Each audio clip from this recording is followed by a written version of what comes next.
of things that I like to Whoa. talk about.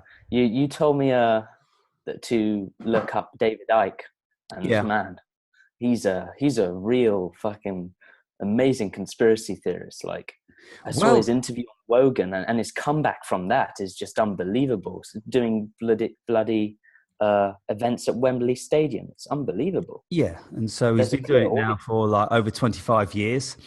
He's very, very, very thoroughly researched because Yeah, he's absolutely dedicated. He does nothing else. absolutely. I see a That's lot his of life. parallels with you and him, to be honest. Well, I mean, we In come that from the level. same city, so maybe we're related somewhere down the line. Yeah. Maybe he's my distant cousin. We don't even know. Yeah, the mannerisms. There's something about the mannerisms that kind of, Really, yeah. I'm trying to get a chat with him as well. We're trying to Oh, that would arrange be him to amazing. have a brief chat with me, and so if that comes off, then that'll be brilliant. But I Yeah, don't have absolutely. a great deal of what can I say, hope, because he's very, very busy. He's a And busy guy. can you Yeah, imagine busy how guy. many non-entities would he be getting to, take of Oh his my time? God, absolutely. Yeah, And, yeah. if he took everybody up, then he'd come on a Skype and you'd probably get like, "Hi, David, I like you. Yeah, dude. I Tell mean, me more that, about the reptilians." yeah, You know, man. how But many of them I do get you the have? reptilian thing. There's something in that, though. Like, I understand. I understand it metaphorically, not that they're literally aliens and Yeah, lizard aliens, but the fact that our basest form, the basest intelligent in our brain, is the lizard brain. yeah, That's kind of metaphorically makes some sense. yeah. So yeah, he's definitely up to something. Yeah. And that's a good handle angle to come from, Yeah. because that's a rational person thinking, that's a logical person thinking, because the vast majority Yeah. of people just go, "This is mad." They've got Yeah. They no just idea. dismiss it. If you just stop to think, and what is he saying? What does he mean? You know, Yeah. if you look at evolution, we're supposed to have derived out of lizards. And so if you know anything about human anatomy, then you'll know that we've got a reptilian brain. And so see the Absolutely. Yeah. relationship there, because the reptilian brain is all self-serving. It just wants to gratify its natural instincts and nothing else. And so this is what a Satanist is. That's what they do. They want to Oh gratify God. their natural instincts, and they don't care about anybody else. That's I was simply just what Satanism is. sorry. Yeah. Yeah. I was just going through a Bohemian Grove, and that was the first time I'd ever come into contact with these really satanistic rituals being performed by the elite. Yeah. The fact that they go through that, it's almost like watching an animal do its mating ritual in a sense. It's very primal. And to think that these people are the leaders of our society, they're definitely withholding some information from the large population of this planet. When you look at that, yeah, you don't Unbelievable. need to know anything else, really. You look at that and you go, there's something seriously wrong with our world leaders. Absolutely. And the program is so strong that people Burning the don't realize it. baby, and Yeah. all in cloaks and ritualizing in front of a Bizarre, man. 30-foot owl. And What is it's it supposed called? to The be destruction of big. care or something like that. Sorry? The destruction of care, something like that. That's what it's called. They're metaphorically getting rid of all their worries or sort of concerns for humanity. I think Yeah, that's what it well, is about. Satanism, just Yeah. concerns for themselves and for their own self-betterment. And yeah, so when you see that, if you're privy to that, this is what I don't get about the human race. I don't get about the world. How much more do you want to see? You shouldn't need to see any more to Exactly, say yeah. to yourself, get Well, the those fuckers program's so out of strong. power. Get those fuckers out of power now.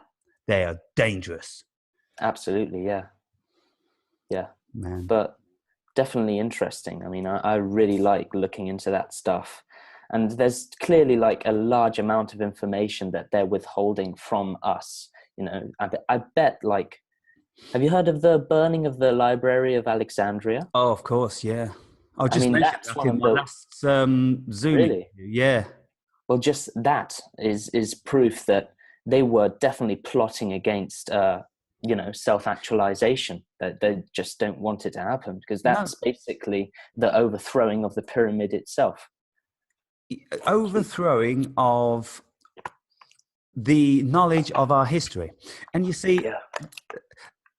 if you look at the burning of the library in Alexandria as a metaphor, Yeah. then that's what they've done throughout the world. They've burnt people that they've deemed to be witches or wizards, or even people like Copernicus, who wanted and did say stuff about, Mm. hang on, all you preachers out there, and all you bishops, and Right. Yeah. all you, you know,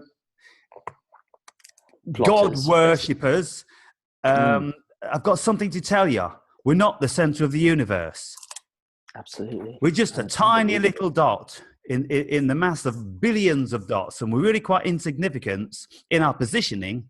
But you see, what they did, they put him under house arrest for the remaining 6 years of his life. And Mm. so, if he didn't comply with that, then they would have And killed him. Like they that's killed always what happens Socrates. with new knowledge. New knowledge always gets rejected, and people are described as madmen, but just because the program is so strong that they can't readapt to this new idea.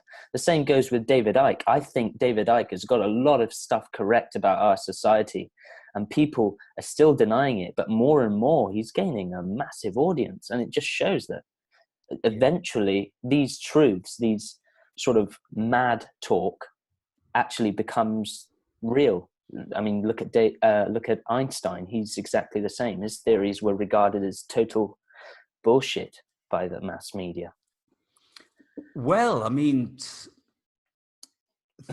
he actually came up with mathematical equations that worked, Yeah. and so they, of course, they're accepted by the scientific world, because other scientists could Yeah. replicate his experiment or his theory, his Mm. mathematical equation, and they come up with the same answers. But you see, Yeah. Einstein, although brilliant with math and science, he was a lousy philosopher. He was a Really? lousy philanthropist, because at the time of the onset of the Second World War, he believed in passivity towards Hitler, just being Really? passive and hoping he would go away. Yeah, because I heard that the Nazis were really against his ideologies, right? Well, I mean, they're against many people's ideologies, but the fact that Einstein, supposed to be a brilliant thinker, adopted that position, Mm. there's no logic there. Just to look at Hitler building this war machine, and the propaganda and everything he was doing. Hang on, Mm-hmm. you can look at that and go, no, passivity isn't going to fare up very well with this guy. Absolutely. No, So we I need think a we better start revolution. building some tanks and some planes and a few rockets ourselves, Yeah, or we bombs need a in that particular revolution. time. I think we Yeah, really are on the cusp of a revolution, to be honest. I mean, what's happening on YouTube, your channel being taken down, this sort of relentless job of getting rid of new understanding, sort of alternative views on our society. It's basically being taken off the platform because it's gaining strength, and they don't want that. So I say push that narrative, push the real narrative of our true roots, you know? Yeah. So, what do you see around your peers? Because this has been interesting for myself and our viewers, because predominantly they're somewhat older, and so not in touch with the youth. And so, I know you've said in the last conversation that you feel a bit disconnected with them, or a lot disconnected with them. Yeah. Do any of them know what's going on? Do they know they're being controlled and I farmed and mean, manipulated? the closest that they get to the spiritual realm is basically talking about UFOs, which I'm interested in. I won't deny that, but they don't get past that. It's almost like any mention of the soul, any mention of astral projection. It's sort of like they put on a wall and they kind of just dismiss it, and they can't relate. Basically, they Yeah. have hour-long conversations about their jobs, their bloody. Cell phone repair jobs. I mean, okay, talk about that if you want, but really, is that what you're interested in? Or are you just forcing yourself to talk about that because you feel like that you want more meaning to your own life? Well, if you want meaning, talk about something that has meaning, right? Yeah, well, I think what the situation is because they wouldn't be socially acceptable. And probably, like, I don't know, you tell us, you see, about how you find engaging with your peers. If you tried to engage with people, say, for instance, have you heard about David Icke? And they go, who's he? And you'll go, is this guy that reckons this and reckons that. And he's studied 30 years. He's very, very popular. He does all these venues all over the world incessantly. And so there seems to be quite a lot of truth in it. What do you think about it? You know, what would they say? Well, I mean, the first thing that they would probably jump on would be the whole, oh, he's a lunatic. He thinks that we're run by lizards. Yeah, that's right. Hopefully, I think that if you mention it enough, they'll basically start to kind of, maybe ironically, start to go into this kind of subject. But it's not until they really commit themselves to this idea of our reality hasn't got so many strict rules that they'll be able to understand this. Sorry if I explained that a bit. No, yeah, that's cool. So have you tried to approach any of your friends? Yes. Yeah. Actually, well, it's quite hard for me because I often just feel the inclination just start a topic that's just completely out there. But I can't really do that. I always have to work up to there. Yeah. And I struggle with that. I find it harder to do that than to just, push it right in front of their face. Deploying a level of diplomacy. Exactly. To warm them up Digestibility. into something. Yeah, because otherwise it's such a shock. Yeah. It's such turmoil for their mind, and then they'll Absolutely. get flung into this cognitive dissonance. Then they'll want to attack you or abuse you or toss you off or something like this. Who knows? I mean, I do get a word in. I mean, we have talked about some quite philosophical subjects, like is there life after death? Talking that they believe basically that consciousness is just in the brain, which to me has a definite sense, has a definite logic to it. But it's not just the brain. I think there's an energy that animates the brain in the first place. Yeah. The brain isn't the animator of the body. There's something that's basically plugged into the brain that allows our conscious experience and subjectivity to, create this manifestation of reality. And they don't see that. They just see it as something purely physical, purely understood by neuroscience, which I think that's what science is doing to our society. Yeah, that's right. And you see, you can't blame them because this is all the information that they get from the academic world. Yeah. They're not taught anything outside of that narrow parameter. And so why is it then, Sam, that you find this sort of stuff readily acceptable? Because like you just said, you didn't say that, oh, I've read once that, that maybe consciousness is out there and we're sharing it and this, that, and the other. No, what you said that you feel that there's something else. It's kind of like an intuition. It's kind of like an inner knowing. And this is the fundamental difference. This is the absolute critical difference between you, me, and them. You see, because we know something intuitively, we feel something with every vessel in our body, but over and above that, we feel it with an expansive awareness that there's more than what they're telling us. And so unless you feel that, then you're never going to really have any level of acceptance for it. No, I mean the first stage for me to make some sense out of what I'm talking about for them would be for them to experience something that is completely out of their conditioning, something that doesn't really conform with what they previously understand the world to be, and that's quite a hard experience to come across. It can come across through psychedelics. That's like the biggest push, but really there's no real way to work at it unless it's relentless and almost obsessive. You have to really dedicate yourself to open up these people to this realm. Yes, that's right. And that's what the people like David Icke have been doing, and myself for this past 5 years, dedicating ourselves to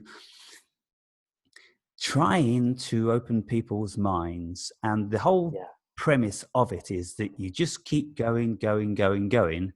And you see, lots of people, so I say lots of people, there's a handful of people who I've been privy to them speaking about me when they don't know I'm listening or reading or watching. And what they've said is, it's kind of like they're writing to somebody and they're saying like, what do you think about this Aaron at the Awake and Brave? Do you think he's mad? And then it's kind of like, well, when I first came upon him, I thought he was cuckoo. But there was something about him that just kept me watching. And so I watched out of interest, not really, believing or taking on board what he was saying, but he's an interesting character. And he has this presence of believability, how he's absolutely convinced in himself, And so the more they started to watch, then the more they started to think, well, I mean, it sounds feasible to me. If you know something about your body, if you know something about your mind, if you know something about the world, and I say the odd word here and there, which touches you, which hits them, in the core, and it's kind of like, well, fuck me. He sounds wacko, but that didn't sound wacko to me. This didn't sound wacko. And so I've had people that have been attracted to me like this, many people, and in time they come to have an understanding that, of course, I'm not wacko. I think out there, and the information that I've accumulated is very broad.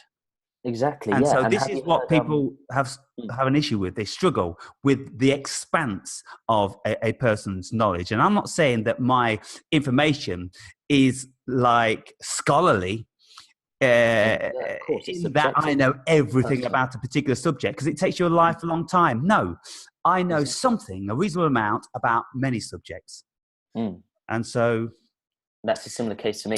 Have you heard Dali's quote that basically says, a madman thinks he's sane, whereas I am sane.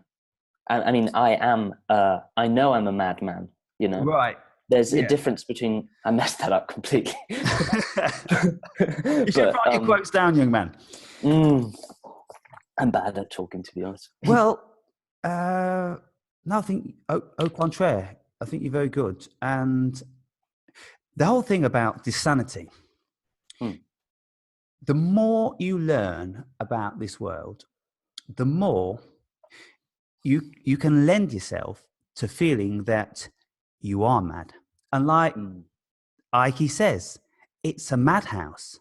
When you learn about all this stuff, it's so incomprehensible. It's so non-rational. It's so illogical. It is mad what is going on to the world in every respect, poisoning the world with the chemtrails, destroying all the beautiful rainforests, and that's just polluting the oceans, and all of this stuff, perversion. Sam, it derives out of greed. Greed. It's just about greed and control. Control. Yeah. When they're destroying this most precious of jewels in this whole cosmos, we know no other.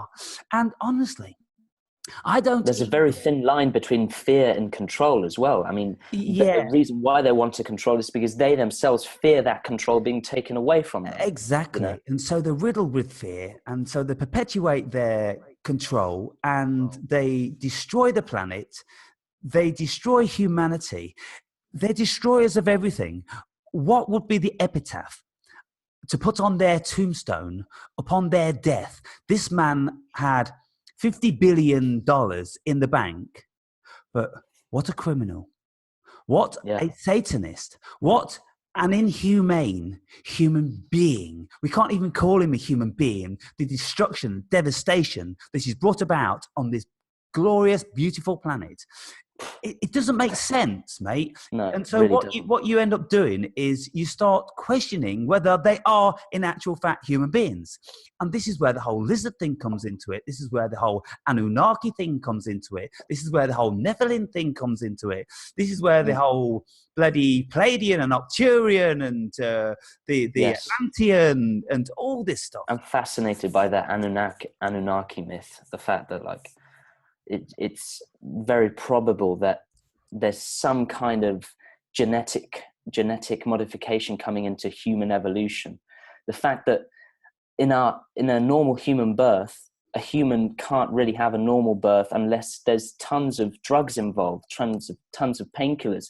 We're the only animal in the natural kingdom that needs painkillers for a birth to happen. And there's some evidence that there's some genetic modification in our sort of evolution. And that's where the Anunnaki come in, because they talk about how the angels kind of mated with humans. And there are lots of paintings where you see a massive human with a small human mating. And I don't know, there's just something in that definitely calls to It's a good point, because when you look at all the animal kingdom, I have never, ever, ever seen a nature program which has depicted a lioness, a monkey, a baboon, a horse, you name it. I've never seen any of these crying out during childbirth.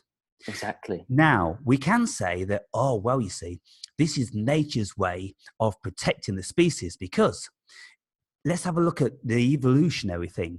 If these animals were crying out during childbirth or the birth of their offspring, then that would attract predators, and then that would be the demise of their species. Well, it was the same for us. Yeah. You know, so let's say 10,000 years ago, when there's wolves and bears and all this business going around. And that's only in Northern Europe. In the rest of the world, there's lions, cheetahs, tigers, and everything. Well, it's exactly the same. So that doesn't work. That hypothesis doesn't work.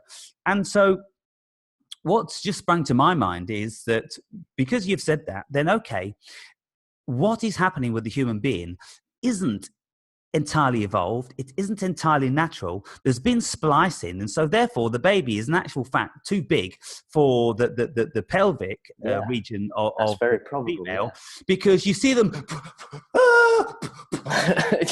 all this business, and it goes on for hours. Whereas a horse, you know, just goes, drops it, just farts it out. Same as anything else. Yeah. But then you see, like, okay, we don't necessarily need painkillers, but we know they're there. We've invented them. And so, why not? You know? Yeah, we've become comfortable to them, yeah. Yeah, and this is it. If any other animal was experiencing such pain and they could opt for a painkiller, I'm pretty sure they would as well. Yeah. You know, and so... Definitely. But, yeah, this is the whole thing. There's something about the human birth system that doesn't kind of like... No, it doesn't really... Right. It's too over the top. Yeah, it's a broken puzzle. It really is. It's too mad. And particularly in view of the fact that if we did evolve like all the other animals, then we should have had the same protection mechanism whereby we have learnt to give birth to our offspring quietly. Yeah. And we know so little about our history. I mean, there's so much evidence of massive cataclysms going through our evolution that just shows that there's tons of information that is not within our history books. Like, how the pyramids were built. Yeah, that in the first place. How these statues were erected on Easter Island. Lost technology. Absolutely. How these 1,000-ton monolithic stones were laid to rest in a region where they never derived from. Exactly. You know, the mine or the quarry where they came from was hundreds of miles somewhere else. How on earth did they do that? And no idea. Something that's it's the work of gods. I mean, to us, that would be the work of a god. Now we have no idea how they do that stuff. And yeah, there's definitely some kind of ancient technology that we've lost as we've suffered so many cataclysms on this planet. Like there's tons of evidence of it in the Bible with the flood and everything, you know. And of course, the burning of all the information. So very few people have got this power. They know about the powers, and biggest they do disservice on humanity ever. To like do some sort of ritualistic sacrifice to the powers, because it appears in all cultures there's some sort of a ritual whereby something needs to be sacrificed. And so, you know, why is it that God demanded a blood sacrifice throughout the whole of the Old Testament?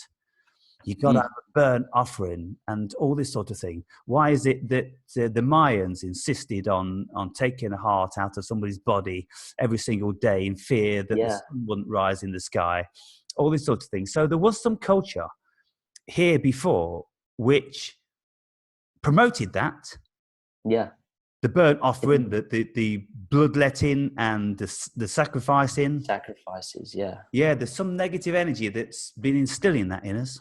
Absolutely, yeah. It's hard to decipher where it comes from, but it's whether it really has an effect on society. The fact that, you know, animal sacrifices and human sacrifices, whether it actually has an effect on humanity, that's not known. But it definitely does something to your psyche, to the individual psyche, and that would definitely affect it would definitely do something in the morphic, is it called the morphic field of consciousness? Yeah, morphic field, morphic resonance. So in a societal way, maybe it doesn't affect people in terms of what they believe in, but in the subconscious way of thinking of a human, that definitely affects us.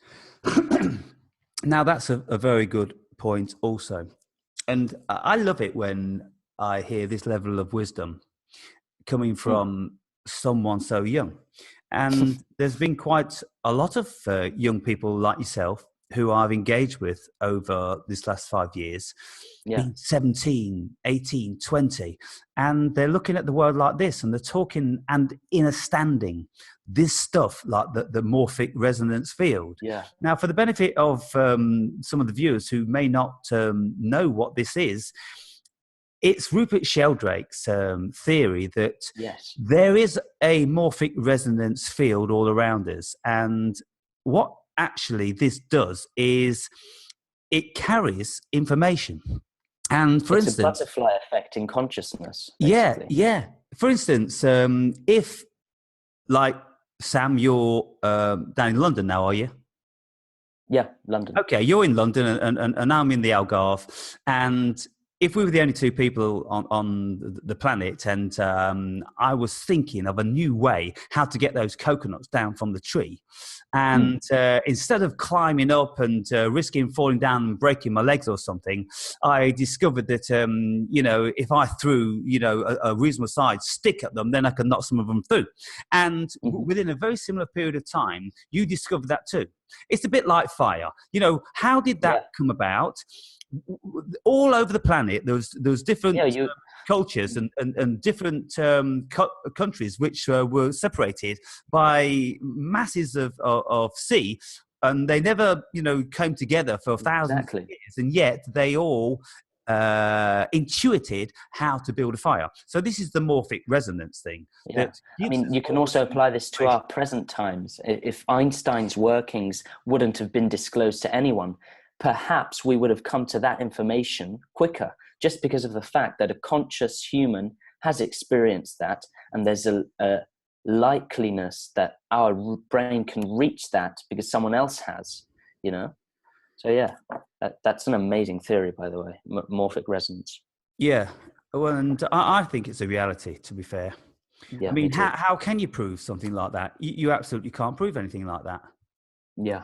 We're linked. We're just completely linked. Thing is about it, they can't prove Darwinism. There's nothing to suggest that Darwinism is remotely true, and yet they promote it like nobody's business, because science is a religion. I mean, science itself is just a religion. You really have to be committed to understanding the world as a purely materialistic realm to really believe in it. I mean, to think that death, that after life, there's just nothing. It just goes to black. That's just as much as a belief as, you know, the afterlife is, as having a life after death. You know, it's a belief. Yeah, absolutely, it's a belief. And you see, what's the paradoxical situation about it is that all these intelligent people with PhDs in science, absolutely, they all have to be familiar with the double slit experiment. They all have to have some sort of knowledge about quantum mechanics. And their peers, the quantum physicists,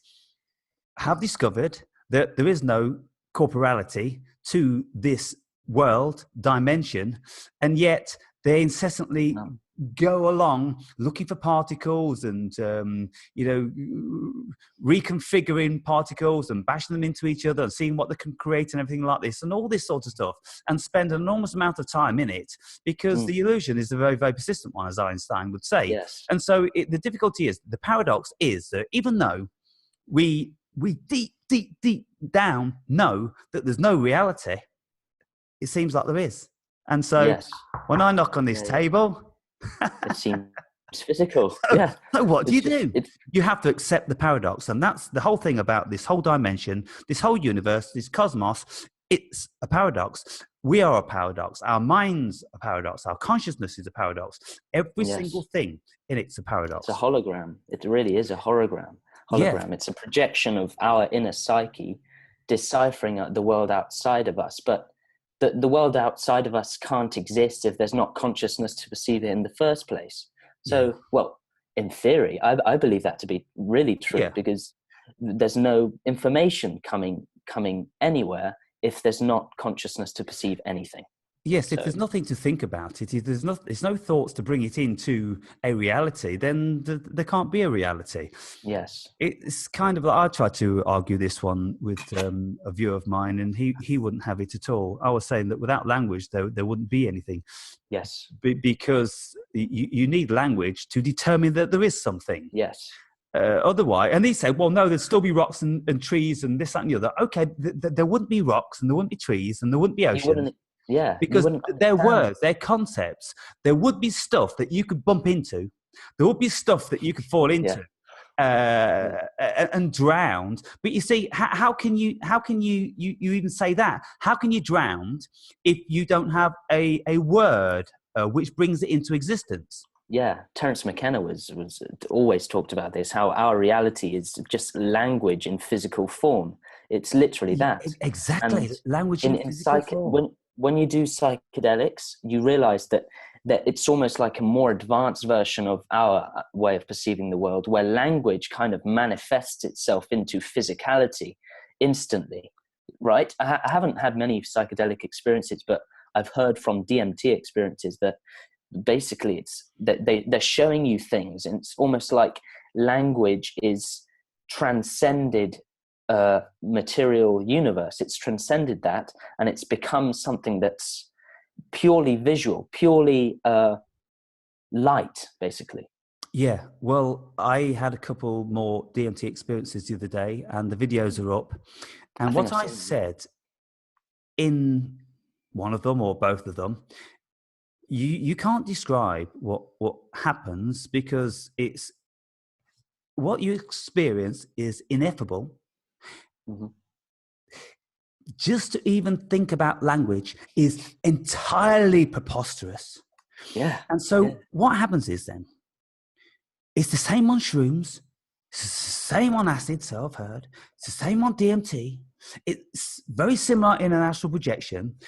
Putting dreams into words is almost impossible. Yeah. It's kind of like, it was like, and all this business.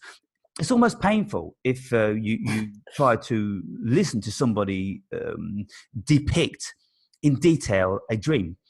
Yeah. And so what can we derive from that then? What I derive from it is that this language has been forced upon us via an energy that wants to make it very, very difficult for us to... wants to rationalize. It's all it be wants able to engage in this other stuff. For instance, if you look at it like this, Sam, the powers that be know about all these entities. and they know about all these other dimensions. And after all, now quantum physicists say that there are definitely Other 14, Yeah, I've heard about that. dimensions, possibly infinite. And so that's something to think about. And so it's not too crazy to consider that there's probably other energies and other life forms Absolutely. in these dimensions. So we're open about that then, Mr. Scientific World, yeah. And so on the basis of that then, what it seems to me that the procurers of language have done, they've thought really long and hard, and have thought, okay, well, what we need to do is we need to create a language which cannot express, it isn't part of these other dimensions. Yes. We need language to lock out these other dimensions, and how we lock them keep out. us chained to material thinking and over exploiting our rational brain, right? Yes, and so we have to relate everything to something which has a corporality to it.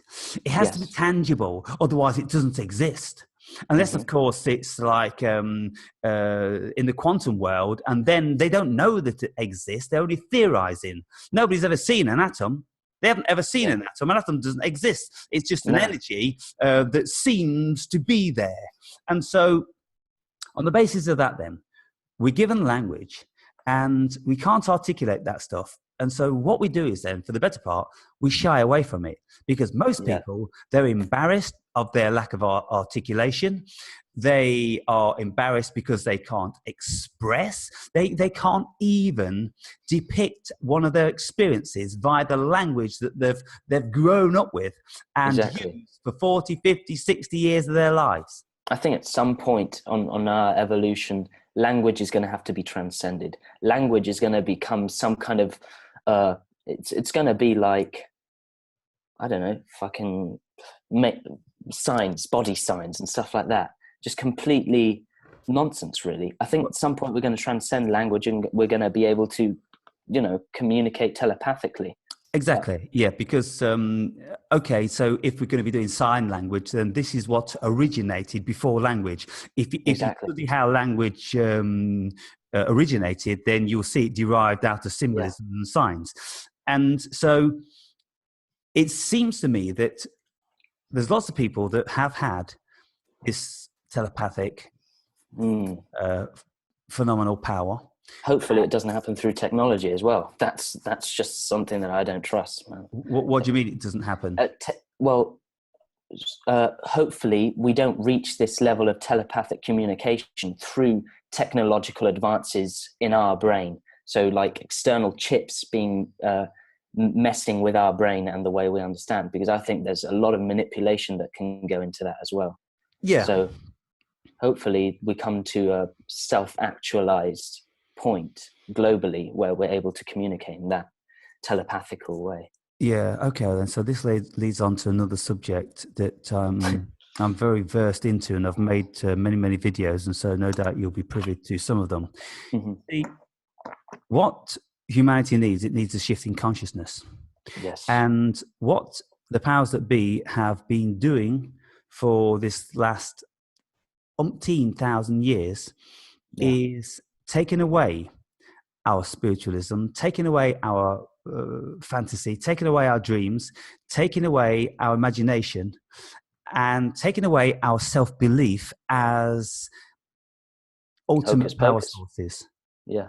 Oh, yeah. That too. And so when you start to take some of this back, and you start to listen to people who are having mystical experiences, dreams, astral projections, they are deeply involved in meditation, and they experience many things through meditation. And I've been involved in all that sort of stuff. And what's happened is that my consciousness now it's become very free. And I tell you, it's difficult to explain. It really is. But what it is that my awareness is so free and so broad, it encompasses the whole universe. And so I feel light. I feel so light and so energized by that, and so free, because I know what you're in the world, like. but not of it. Yeah, I know what it's like to think like this. Sam. Yeah.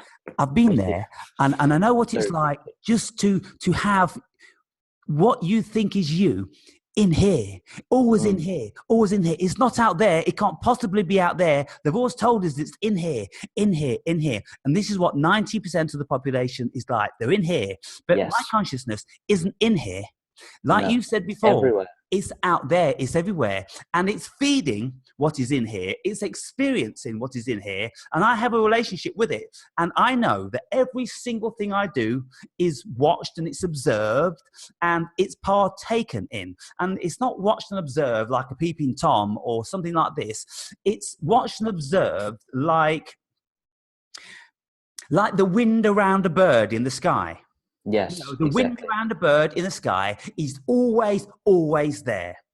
And Yeah, so, you become the fabric of your own reality. That's what you are when yeah. you reach that level of openness So, through conceptual thinking. can you not say then that the bird is the wind and the wind is the bird? Because Exactly. for something to fly, it has to become, Exactly. Exactly. it has to have a relationship, it has to partake with, it has to work in harmony with something else. And so It that's needs a what, context so that it's able to manifest in a yeah. physical environment. Hmm. And so I think that's quite nice metaphor, actually. And when you look at the depictions of symbolism around the world with the eagle, with the Mm. wings spread abreast, Pure freedom. Pure yeah, freedom. freedom and height, ascension, uh, great vision, looking Yeah. down over a broad expanse. There's so many connotations that you can level at that I symbolism. mean, so many cultures use the eagle as an expression of higher consciousness, the Yeah, Anunnaki. I recently went to the British Museum, and I was just in this corridor filled with amazing hieroglyphs and cuneiform texts from the ancient Sumerians. And there's yeah, these massive men depicted with hawk heads, and you just feel so much intelligence behind that. There's just such an understanding of that sort of level of awareness that you have. They're all in that they're living from it, it's not a way of thinking, it's beyond that. I mean, there's not a word for it. You can't really describe it, yeah. it's formless. You're in something. That's what it is. You're in something. You're sharing something. You're a part of something. But what has happened these days is everybody thinks they're separate from everything and everybody, and Mm-hmm. it is very difficult to express to people. And when the New Ages go, we're all one. I'm pretty sure that the vast majority of them haven't got a clue what they're really saying. They're not feeling it. They don't know what Yeah, it is to it's feel very hard to like feel they that as are well. all one. It's like lots of mystics, gurus. They'll say that when you have this certain experience of ego death, then you can't feel the you. Um, Mm. the you-ness falls apart and you become one with everything. And people talk about this in DMT, and they talk about it in high doses of psilocybin and all this sort of thing. But I take higher and higher doses of DMT, and I ain't even getting close to passing out and being paralyzed like lots of people talk about. And I Yeah, said in my video the other day, I will stand up even if I don't have any legs. That is my i think nature. i think it's because you're so close to that DMT realm on your day-to-day basis. That's why you're able to cope with Exactly. it. I just go in there and it's got so much familiarity to Yeah, me. you're And ahead of your time. the thing is about it is that I feel as if I have this ego dissolution, Dissolution, yeah. dissolving, Dissolution. the dissolution of the ego, because I don't feel attached to this. Hmm. I just look at this as an It's a encumbrance. mask. It's clothes, basically. Have you Yeah, seen Jim Carrey, the documentary of Jim Carrey, where he acts as Andy Kaufman in a film, but he yeah, becomes so obsessed with that role where he just becomes him. He brings his spirit to his own identity in a sense, and it just shows that it's all a play. It's not real. It doesn't have a a conformity, something that you can measure it by, because it's constantly changing. And you showed that very well in one of your videos where you're demonstrating, who am I? You know, you're constantly changing your masks, and it's unbelievable how people are so identified with this abstract, liquid idea. Unbelievable. And the thing is about the message that Jim Carrey was conveying.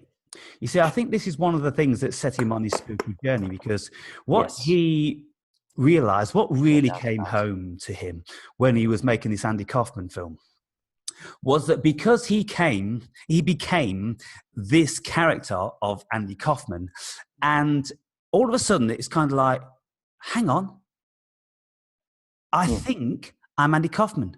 When I'm in my regalia, I'm absolutely Andy Kaufman. All the other Yes. people around are looking at me as Andy Kaufman. And so, well, who the fuck am I?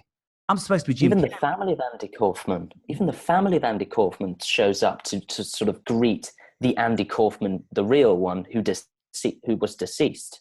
Yeah. I mean, how crazy is that? Yeah. And so what he did was he lost his state of identity, because he looked at his life being an actor and a comedian, and all the time he's putting on personas.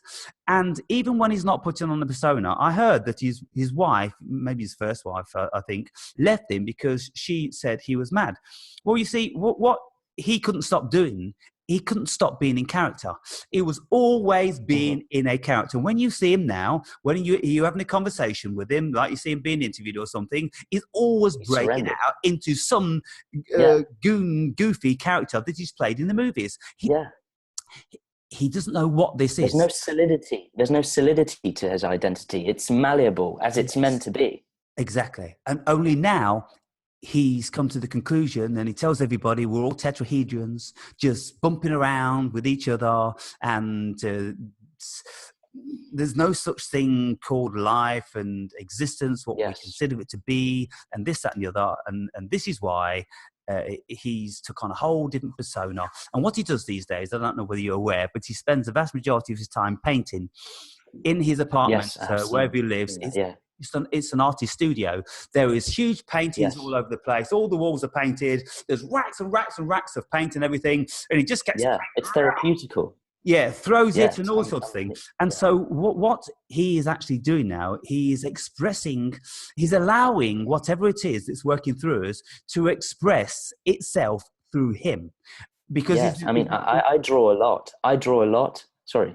Do you want to go ahead? I was just going to say, because he's in the position whereby he has the freedom and the affluence to be able to do it.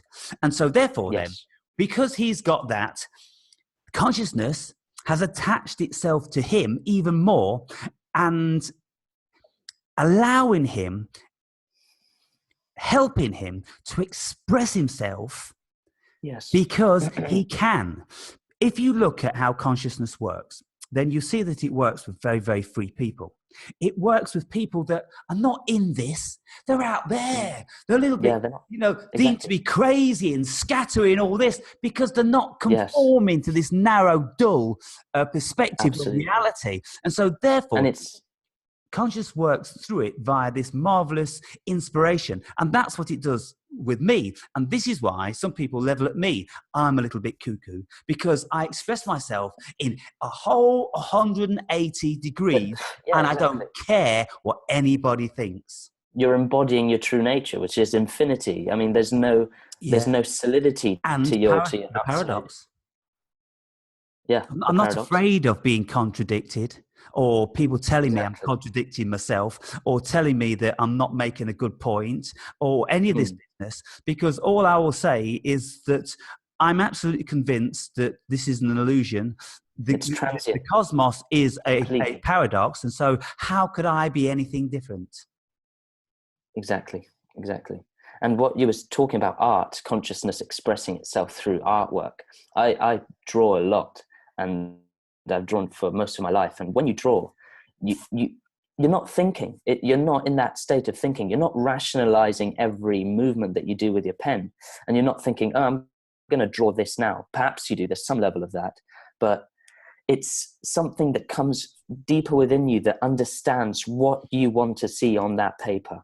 And I get this crazy sensation after 3 months of having drawn a picture, where I look at my picture, and because of the particular mood I'm in, or the particular vibrational state that I'm in, that painting will speak at me, and I'll know automatically its meaning. It's like consciousness is really revealing itself to me, what I have to do in my path to reawaken, or what I have to do in terms of what I want to dedicate myself at. It's all just expressing itself through something that doesn't need to express itself. You know what I mean? There's no need to express itself. It's there. It's already within me. Yes, that's right. There, it is already, everything is here. And what I think is that, you know, the Akashic records. Oh yeah. That the fascinating concept. The Buddhists speak of. Yeah. All the information is already around, and I'm absolutely convinced of that. And this is why you can get people like Einstein that just pick something out of the universe, like Picasso that just picks something, like Leonardo da Vinci just picks something, Isaac Newton just picks something. How is it that this stuff works? All these revelations don't come through prior thinking. It's something that comes out of nowhere. You don't need to theorize it.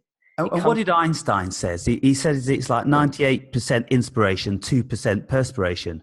And so it's, look, if you look at any composers, if you look at Lennon and McCartney, for instance, writing songs for them were like making videos for me.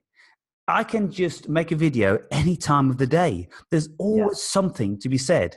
And everywhere I go, I will get inspiration about so many things. And I could just keep banging videos up, endlessly.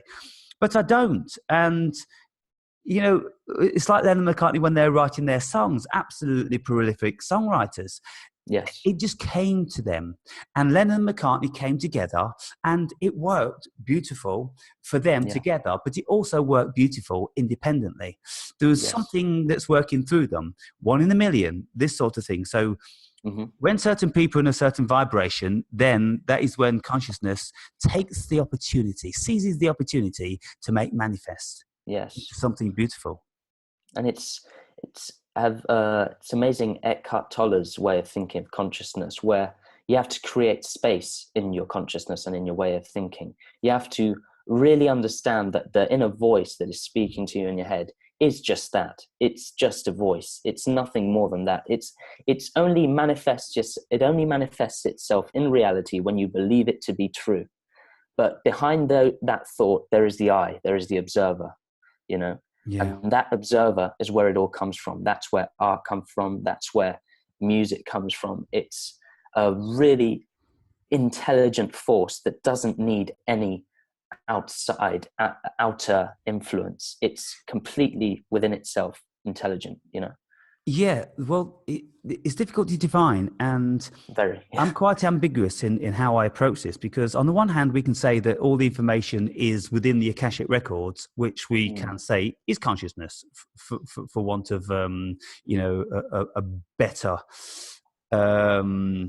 pigeonhole to put it in, so to speak. Yeah, I understand that. I mean, where do thoughts come from? How do thoughts come about?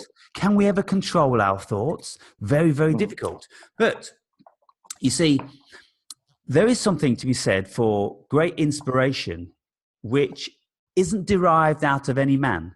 Because when people like Einstein come up with E = mc squared, then there wasn't a single man on the planet that ever came up with that equation.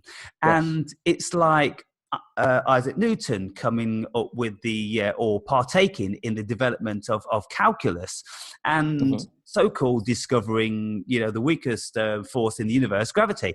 But I think a lot of the stuff that we have as thoughts and impressions within our minds derive out of, like, what Jung would call the collective unconscious, because absolutely. It would be reasonable to presume that through evolution, Yeah. through genetically passing on the baton, let's say. I'm not going to say evolution because we've not evolved. There's been no evolution in Yeah. us It's as all human here. beings since the It's all first one now. we ever fucking dug up the bones of. We're Yeah. exactly the same, Hmm. and so therefore through the genetic passing of the baton, then let's say what happens is that it appears, and lots of people say this, that consciousness is attached to DNA. Yes. As are photons, they're The attached cosmic to snake. DNA, and so there seems to be intelligence in this light, in Yes. these photons, and so with the passing on of the DMT, with the passing on of the memories, with the passing on of the incessant storytelling from our It ancestors, gets recorded. It goes it's somewhere. recorded, it goes somewhere, yeah, in the cells of the body, in every single cell of the body, maybe, because out of Yes. every single cell, the tiniest cell of your body, that information holds all the information to everything. How's that Yeah. possible? How A does it know baby how will to make dance if you ear, put how to make music on. eye? Yeah, how does it know all this stuff? And so, therefore, the collective unconsciousness then is responsible for delivering us certain facets of information, which maybe our great, great, great, great, great, great, great grandfather Yeah. once knew. Maybe Yes. he was an artist and he Yeah. practiced, thousands of hours to develop a skill. We're somehow psychically linked through our entire history, through our entire development. Like, I think in many ways, Terence McKenna was some kind of re-emergence of some other, perhaps Greek philosophers. I mean, his way of thinking really transcended that of the way of thinking of the general populace.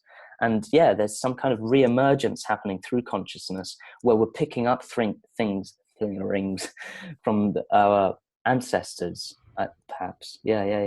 It's The beauty amazing. of Terence McKenna and people like him, you see, they've got the best of both worlds because he was an absolute prolific reader, said to Yeah. have read over 2,000 books, and Hmm. a prolific taker over many, many years of psychedelics. Hmm. And so when you've got those two things coupled with an intelligent, bright, inquiring mind, that's when you get the best of what man can Just offer. imagine what would happen if scientists took psychedelics. I mean, the blending of psychedelic thought and scientific discovery, Yeah. that seems like the pinnacle of our objective right here on this planet. If we can bring these two worlds together, spirit and objective reality, and decoding into some kind of concise understanding, that would be unbelievable. We would go miles away from our current state of understanding.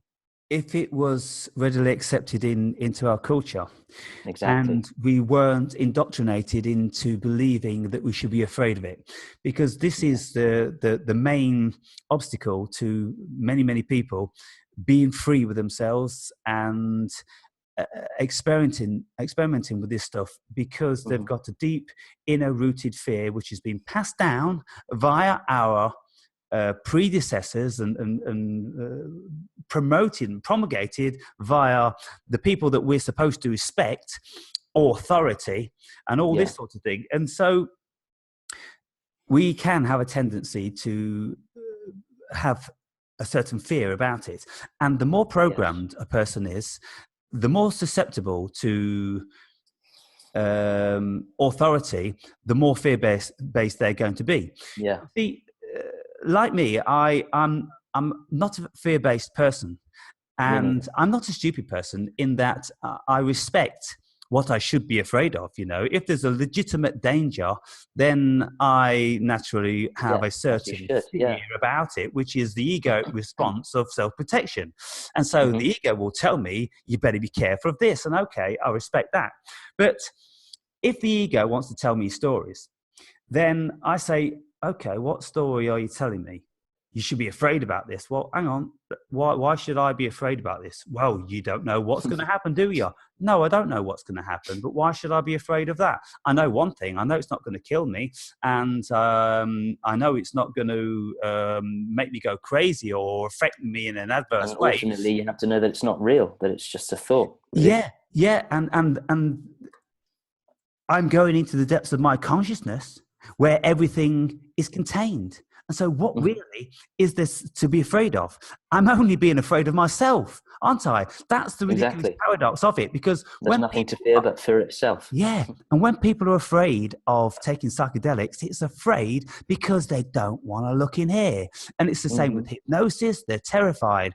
Even it's the same with meditation. People, the amount of people write to me and say, oh, what will happen here? What will happen there? And as soon as they start to feel a little bit of a sensation that they've never felt before, they don't want to do Hmm. it anymore. And Yes, so this is the biggest obstacle for man.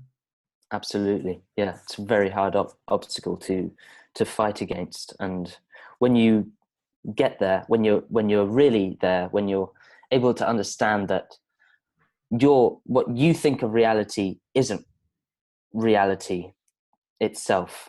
What really is reality is the foundation of your being, the foundation of the thing that makes your thoughts exist and manifest themselves. I'm a bit rusty. Well, a combination of your brain and consciousness. Yeah. Hmm. Yeah. Like you were saying before.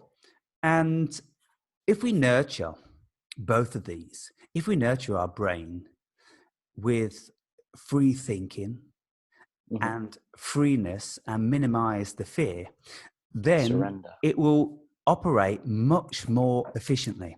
We all know that if we start doing something, for instance, we're working on the computer Hmm. and it's all going honky dory. And then you get a phone call and somebody informs you about something that really agitates you. You put the phone down, that's it. Your fingers are not hitting the key things. You're making stupid mistakes because you're out Yeah. of sorts here. Because what's happened is you've been poisoned in your brain. It's like having a beautiful, tranquil garden, and the only thing in it is butterflies and bees. And then all of a sudden, you get a group of kids running around playing cricket, upsetting the whole calm of the place. That's what Hmm. it's like. And so Yeah. we have to protect this against that. And so we have to be very, very careful, mindful of the potential of stuff. Don't be afraid of it. Just realize the potential. Do you want Respect to get it. Yeah. involved in that? Do And you be want, willing to surrender to it if it does come across, yeah, because yeah. when you resist it, that's when it grows. That's when you try to expand that sense of insecurity or expand that sense of discomfort to something that is giving you the illusion that you're under the illusion of control, giving you the illusion that you're basically in control when you're not. You're never in control. The only control you can have is the control to surrender. That's the real control, paradoxically. Yeah, again, the control to surrender. There's a beautiful parable that I've heard a couple of times now, and I think on one of the occasions that Duncan Trussell, Oh yeah, I he, love Duncan Trussell. yeah, he's brilliant, isn't he? What a brilliant mind and a good Absolutely laugh as well. hilarious. Yeah. Now the thing is about comedians, they're all very, very sharp minds. They're all Yeah. well educated and articulate. And if you look at Russell Brand, Joe Rogan, Oh, Duncan Trussell, amazing. Yeah. Chris Rock, and Eddie, on and on and on and on, they have this certain magic. And so he recited this parable, and it goes something like this. There was this Buddhist monk, and he was living up in the mountain in this monastery, and he was teaching his people a certain something. And then there was a general of an army, and Oh, I think I heard this. Yeah. yeah, he wanted to have a word with this monk because he wasn't in compliance. He wasn't bowing down to the He was the general's. only one out of all of them. Yeah, I remember this. Yeah, and so the general goes to see him, and he stood before the monk, and he says to the monk, "Do you realize that I could stuff Yeah. my sword through your stomach without even batting an eyelid?" No, let me correct. He said, "Do you realize who I am? I can push this sword through your stomach without batting an eyelid." The monk said to him, "Do you realize who I am? You can push your sword through my stomach and I won't bat an eyelid." Hell yeah. I mean, that's the ultimate comeback, isn't it? That's just what we're all meant to be here doing, you know? Isn't that beautiful? Amazing. Yeah. gave me real goosebumps when I was walking around the park a few days ago. What did you hear it then? Yeah, I was listening to the Duncan Trussell podcast. Oh, okay. So it was Duncan Trussell then. Yeah. That's it. And so when you look at it like that, what does that mean? You say to yourself, well, you say, well, look, what it means is that this monk is absolutely, completely and utterly confident that he isn't the body. And so he's not the body and he's not the mind. Yeah. And so you can do whatever you want to this body, because he'll be back. He'll be back in a million other bodies or reincarnations of some sort of description. Whatever it is, he'll be there. Yeah. And so when you have that level of resignation, nobody can have hold anything over you. Yeah. You're absolutely free. And I recite quite a lot what I heard from Charlie Manson when he was being interviewed in jail. And the interviewer said to him, like, you're gonna rot in jail all your life, Charlie. This, that, and the other. And Charlie says, what jail? Exactly. The biggest jail is the fucking mind. That's the real jail. He said, you're in jail. Yeah. With your stupid suit and your stupid questions and your stupid boss and your stupid agenda. You're in jail, mate. I'm not in jail. My mind's free. You know, when I leave this conversation, I won't be thinking about nothing. I've got nowhere to go, nothing to do. Basically, we have to die before we die, in a sense. We have to recognize that we're not in control, that our minds are basically meant to be used for practical reasons, for deciphering, for discerning things in our outside environment. But when it goes beyond that, when you're trying to discern your life, your subjective reality and your everyday problems, that's when you're completely subjected to this fear. You're completely subjected to this, oh, little me, you know? Yeah, the little me syndrome. And with all the pressures that we have upon us, coercing us into being something that we don't really want to be. Yes. How many people are driven because society demands that they achieve something, they learn something. You've got to go to school and you learn all this shit, and then you go to college and you learn all that shit, and then you stay on to do your master's and then your PhD, and then we've done that, your learning isn't finished because your learning is going to continue, otherwise you're not going to have any value. So you've got to learn. And so we're going to keep you under pressure because we want you to rise to our expectations. And if it's you a sterilization of knowledge, really. It is just and so everybody is living in fear of non-acceptance. That's one of the greatest constricts of the human being, that they're living bound in the illusion that it is required to have acceptance throughout the whole of society, and how we've achieved or what we've achieved and what we drive and what we live in and what we wear and how we present ourselves, on and on and on. It's a freaking neurosis. It really is. Yeah. It's unbelievable how we've come to this point in the first place. I mean, we have really subjected to ourselves to authority through history. It's just so evident that we have basically trusted our ego too much. We've trusted our ego too much in our everyday lives, and we have to realize what's behind the ego, basically. It's a very curious thing, because I was just having a conversation with another member. He's called Mark, only he calls himself Jalen on the site. Mm-hmm. And we were saying the same sort of things. And I have to ask myself why. Why is it that we are concluding the same things? It's not like I'm driving the conversation in any particular way. We're flowing with it, and you are completely free to come back with whatever you did, and you do. And we come to this same sort of conclusion that you've just mentioned there. And it's a case of, well,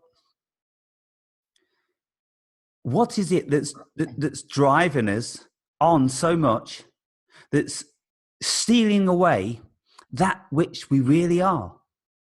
Yeah, our real vitality. In every sense, because the only time we really get a semblance of what we really are is when we do something absolutely from our heart. And primarily what comes from the heart is art. Yeah. It's Yeah. music, Yeah. Yeah. it's dance, it's singing, it's design, it's painting, it's anything creative. What Yeah. comes And out of the what's, human yeah. inspiration when the mind is free? That's when the creation begins. When the mind isn't free, the creation is closed down. And so this is the situation that people, that they're all having the creation killed, suppressed, Yeah. and they're becoming automated, solely Yes. automated, without any compassion and expression. And there's a real link. I've heard that there's actually a link between the brain and the heart, that the heart actually thinks for itself quite often. The heart isn't just some organ that pumps blood through your body. That's not all that it does. It's actually kind of the real center point of your internal matrix, in a sense. So that's where it all comes from. That's where the source of everything that you put out into your outside world. The heart is really that. Yeah. Yeah, there's this thing called heart math. Don't know whether you've ever heard of it. With No. Greg Braden, he's one of the greatest promoters of it. And what he says, and many other people, this heart math, basically what you have to do is you have to build a relationship with the heart and with the brain and with the consciousness. And when these three are working in unison together, then that's when the equation of the heart math really comes into its own. Yeah. And Holy so Trinity. it is said that the electromagnetism of the heart is, it varies so many times. It can be 5,000 times greater than the brain. It can be 500 times greater than the brain. But whatever the figure is, the electromagnetism is greater in the heart than it is in the brain. Oh wow, I did not know that. Yeah, there is That's an crazy. enormous amount of neurons in the heart, and there is more neurons in our digestive system than probably in the brain altogether. Our digestive intestine system is massively intelligent. And so when you look at it like that, then, and you think, well, hang on, should we really be giving so much emphasis to the genius of the brain, Yeah. particularly due to the fact that we know fuck all about it? Yeah, yeah, Really? yeah. Maybe there's something to do with the chakras too. I mean, considering that there's some kind of intelligence going all throughout the body, the chakras is a rationalization of that, perhaps through our culture. Maybe the brain isn't the ultimate organ as most people think of it as. And Yeah, yeah. I would suggest it's not. I would suggest that the organ is the one that, you see, if we depend on logic and if we depend on the ego, then what we're doing is we're depending primarily on information that's been imparted to us by somebody else.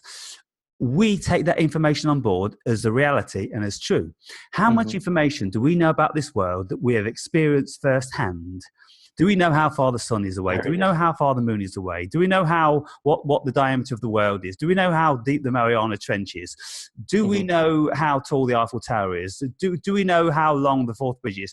Do we know any of these questions? We Absolutely. don't know We anything. do not. We take somebody else's word for it. And then we go, the sun is 93 million miles away. And then the Earth's And when you try and fight back against that, I mean, when you try and fight back against that, it's almost an impossible feat. Have you seen Deepak Chopra debating with Richard Dawkins? I have, yes. But just let That, me finish this one, yeah, if I yeah, may, go ahead. Sam. What I'm saying is that this is all the brain shit. This is all the logic. This is all the Mm. poison that we've had our minds filled with. And so, if your heart feels in a certain way, who's told you? Who told it to feel a certain Mm. way? Yeah, So I yeah, just yeah, rest yeah, my yeah. case. The heart is thinking for itself. Nothing Completely. and nobody has told it what to think. What may Hmm. happen is that somebody will tell you, and your brain and your ego will generate a neuronal fission within your mind, which in turn will generate some hormones, some chemicals, which then may send signals to the heart and start it palpitating and this, that, and the other. But at the end of Hmm. the day, this is why the whole premise is that go with your heart, because your heart overrides the bullshit of your mind, because your mind is a liar. It's full of information that we can't depend on. And so if you've ever got to choose between the two, make sure it's your heart, people. Yeah. It's amazing how that is shown in ancient Egypt with the symbol of the heart on the weighing scale. Yeah. With the feather on the other side. That's a real life metaphor that you have to really sort of live by. And so with Everyone these should. people that were so very, very, very, very switched on, they knew which organ was the one that you should stand accountable for. Yeah, that's an example of science and spirituality blending to a perfect collision. Really is. Yeah, because the brain, you see, you can do something wrong to people and you can justify it via logic. And you can say, well, they were going to do it to me if I didn't do it to them, or if I didn't steal it, somebody else would have. You can justify your actions in a whole myriad of ways. But what you can never get round to placating, making atonement for, is for the way in which the heart feels about something. Because this is the whole premise of psychedelics, you see, and this is what happens when you get older. When you get past 50, all of the things you did as a younger person will start to revisit you. And this is why so many people end up on psychotropics or on the therapist's couch, because they have this stuff going on. And this is why people want to go to do ayahuasca, because they want to get a resolve on the things that are haunting them. Yeah, and they want to become a child again. Yeah, that's right. They want to child. Get that's all the of heart, this the inner child, off of their chest. And this is the whole thing with atonement. And I was speaking with Rachel about the power of atonement, about the power of apologizing, getting it off your chest. I was wrong. I wish I never did this. Just get it out. All you got to do is get it out, people. And this is the whole premise behind Freudian psychology, talking therapy. Speak your truth no matter what people think of it. That's just ultimately the path you're meant to take. And David Icke has certainly proved that that's the right way to go. He was ridiculed and he committed to it. I don't know if I would have committed to it after what he talks about happened to him in pubs. I mean, that's just so devastating to most people. But if you stick to it, that's when you transcend it. That's when you transcend judgment. You transcend your little me, and you live from your inner child, the heart. This is the whole thing, you see. It's about having balls. David Icke says, when now we're getting to the balls. Like, what if they take you out? He says, they can't take me out.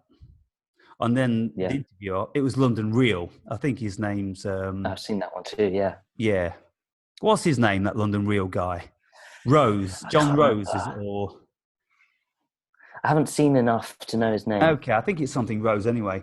But he says, "What if they take you out?" And Ike's like, "They can't take me out." And Rose looks at him as if to go, "How do you know that? I mean, who the fuck are you? You're just, one guy that drives a Mondeo and does a few shows. What makes you so confident?" But what makes Ike so confident? The spirit that is working through him. And the spiritual encounter he had many, many years ago, standing on the top of the hill in the pouring rain, holding his hands out, his arms out like this, and having lots of feelings about a presence being around him for several months. And so he's had all this stuff. And so he has an energy and a power that most people don't recognize.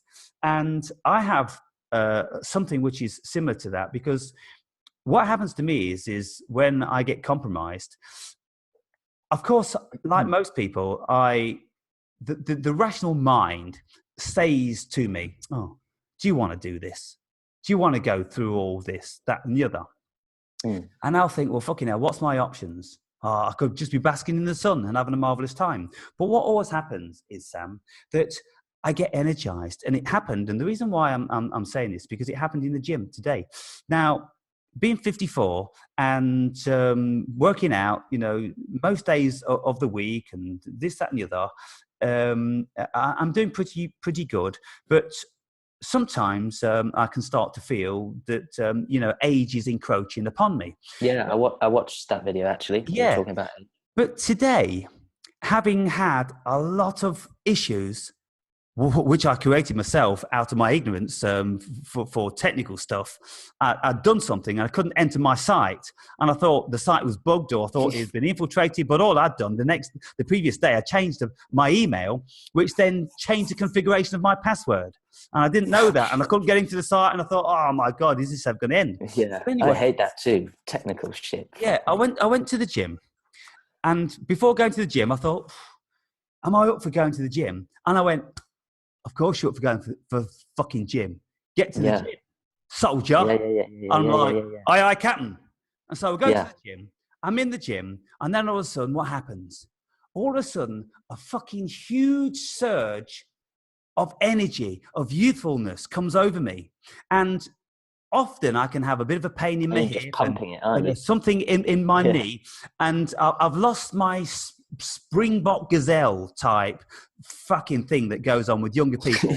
But that came back today. I was bouncing up and down. I never had any problems or nothing. I felt so light. I felt like I was 35 years old again. And I said, thank you. Yeah, and that comes from non-compliance with that voices. There's something that works through me which is far, far bigger than this. And this is what I've said all along. I don't know why I'm doing this, because most of the time I wish I didn't have to.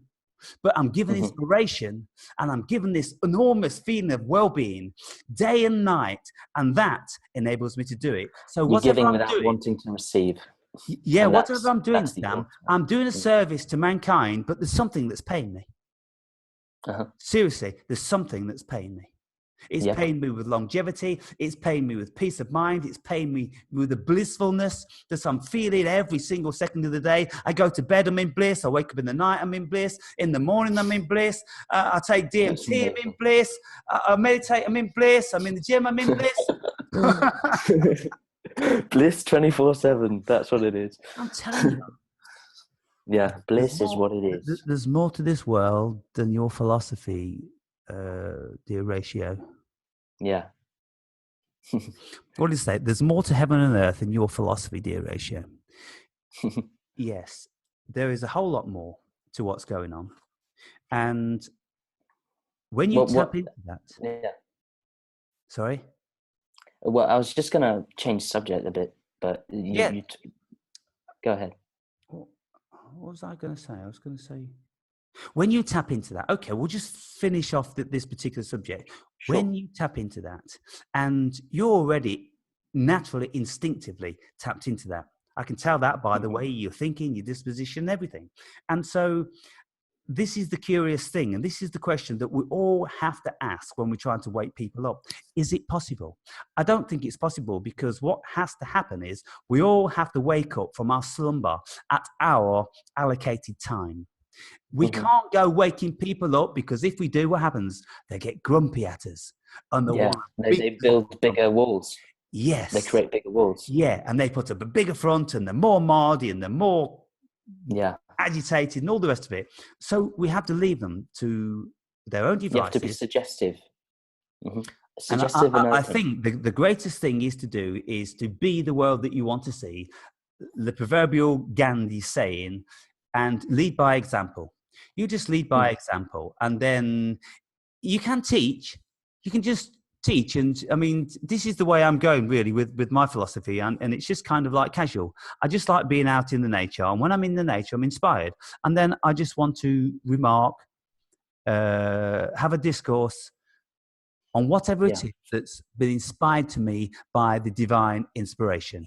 Absolutely. I don't want to tell anybody that it's right or wrong, and I don't expect anybody to believe it or feel it. This is my experience. And it's transient. You can't experience my experience. Nobody else can. And so why should I be so adamant that people should? And so now I have this resignation that I have been given this gift of a certain level of articulation and expression. And there's been quite lots of people that have enjoyed this. And I actually enjoy making the videos and everything, so I'll continue to do that. And that's all I can say, that I will be doing my bit in this universe, which is given to me via the divine inspiration. Awesome. That's amazing. Yeah, I really want you to keep at your videos. I think a lot of people do. It really brightens up people's days as well. What was I going to talk about? I was watching one of your videos that I found Thank you, by the absolutely way. fascinating. No, Thank you. no worries. That video where you're showing this rock that's shining in the sunlight and it's reflecting perfectly at you. Yeah. Those moments of like synchronistic happenings in your outside environment, those are fascinating to me, and I've had a few of those. And Right. it would be curious to try and understand what is really happening to. Is it really something that you can describe through concepts, or is it something that goes beyond that, you know? Yes, I believe it's something that's beyond it, of course, because Mm-hmm. it's you're in the realm of the spiritual. I'm going to engage with you on this because I have quite a few questions that I'd like to hear from your perspective. Mm-hmm. And so, therefore, I don't want to say what I consider it to be. I want to hear you say it, and I want the viewer to be privy to you saying it first. And so, what do you think's happening when things like this occur? Well, I think it's a sign, basically. It's something. It's a recognition within yourself and within the universe of some sorts that's telling you that you're on the right path, that you're in the right vibrational state. And I had a crazy, crazy experience once. I'm a very imaginative person, and often when I would always go through this track that goes from my town through to the little village that I lived in. And this track, I always walk it when it's nighttime. Right. And it was a day where thunder was coming and lightning was basically all around. And I was making my way through this path, and there was music in my earphones, very sort of meditative, almost trance-like music. And I would sort of, this sounds quite bizarre, but I would spin, get dizzy, and do what you used to do in the forest, where you would cross your eyes, and I would kind of detach myself from the external environment and Yeah. see it as something that no concept can grasp.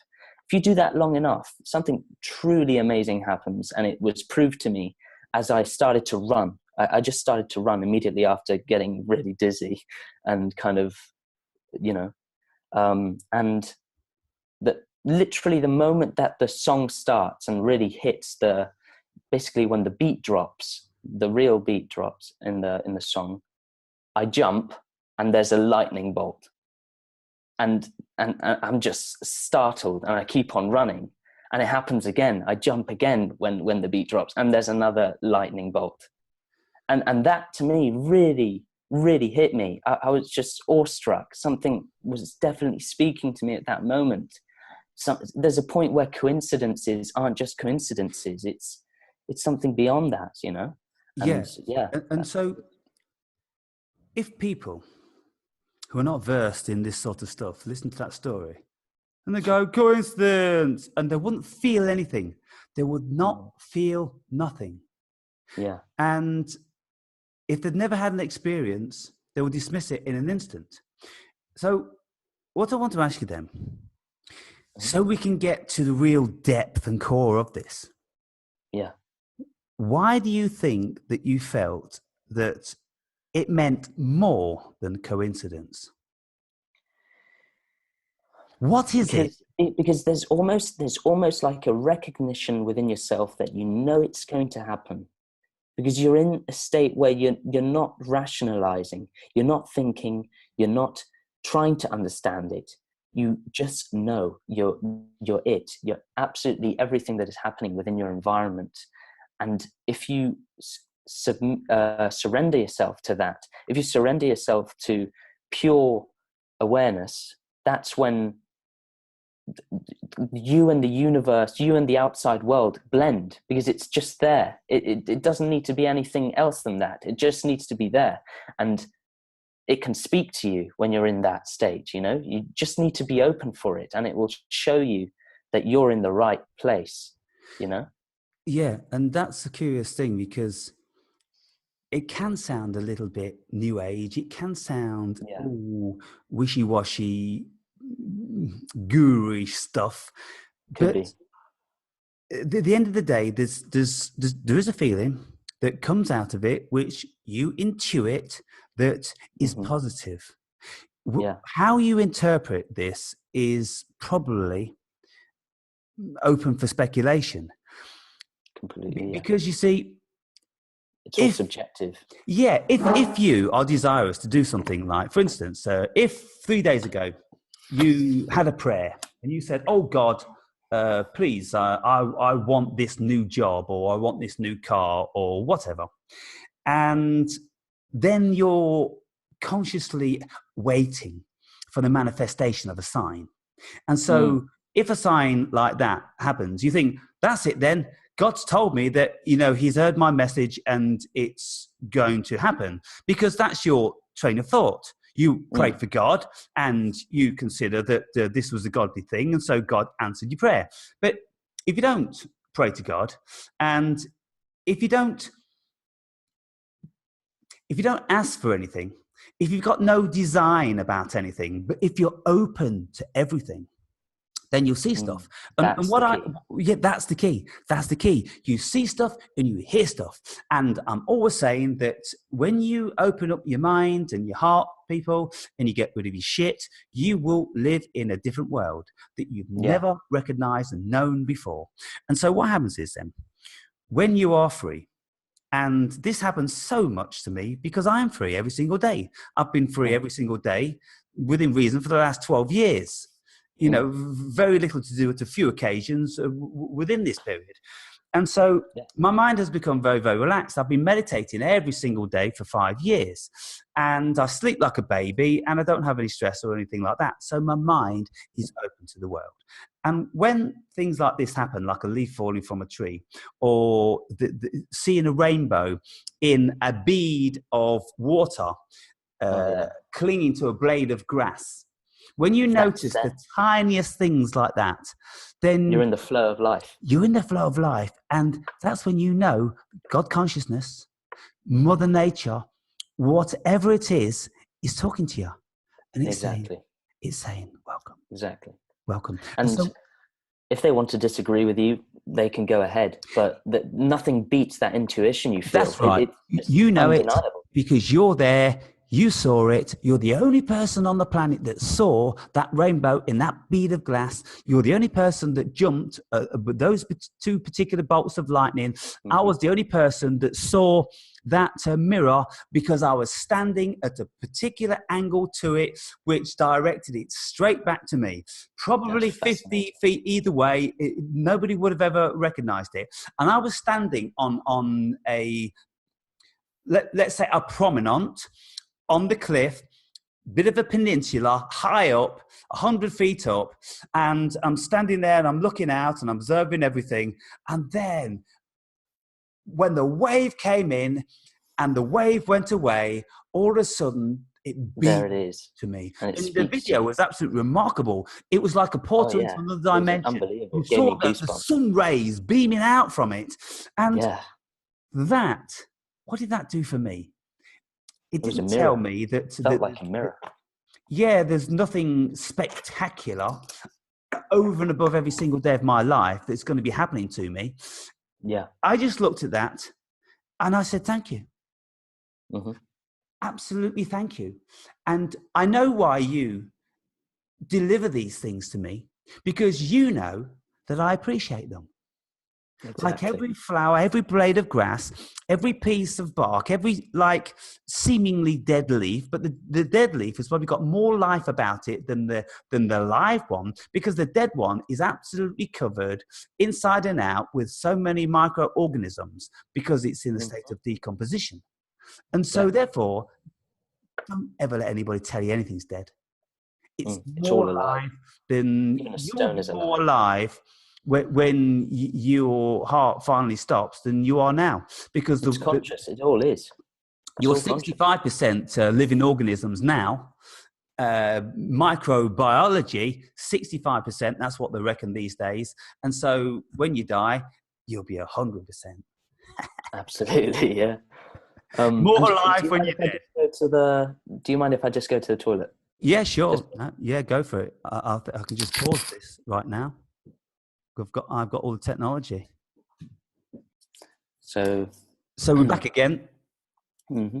Just had a quick pit stop. Made myself a nice cup of green tea. Beautiful. And so you've got another sort of topic that you've chosen.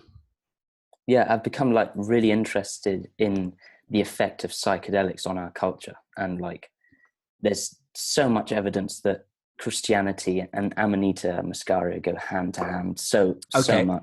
Tell you what we're going to do then. I think we'll break this down into 2 videos. Okay. Because we can start this one with the Christianity and Amanita. So, okay, people, this is you go to the next recording if you want to continue this conversation. Cool. Bye. Goodbye.